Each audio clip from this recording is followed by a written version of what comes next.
find a path that works for you, find a position that works for you, and maybe make one if it doesn't exist yet. Hey, so what do you do all day? I'm a cosmologist, an astrophysicist, and a science communicator, and I study the universe and then I talk about it. And what does that usually entail? In my research, I try and understand some of the big questions in astronomy, like where did the universe come from? What's going to happen to it in the future? What's it made of? How do the principles that govern the universe work? Tell us a little about your journey and how you got here. I started out in the kind of typical academic path, and then I transitioned into a job that is a mix of research and science communication at an institute called the Perimeter Institute for Theoretical Physics that focuses on sort of all of the above: research, teaching, and outreach. What's one thing everyone should know about the universe? It is something that we can actually study with scientific methods. So we can learn a lot about the history of the universe. We can learn a lot about the nature of the universe, about how it's changing over time. There are still things that are mysteries.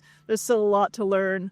But we have incredible knowledge of how the universe works that is astonishing to me even today. And what's one piece of advice you would have for someone that wants to be in this field? To get into academic scientific research, generally what you have to do is get an undergraduate and then a graduate degree in the field that you're trying to work in and work through that process. When you get through, PhD and the research fellowships and stuff, there are a lot of different paths you can take from there. And so I guess the advice would be to figure out what's really important to you, what you're really, talented at, and find a path that works for you, find a position that works for you, and maybe make one if it doesn't exist yet.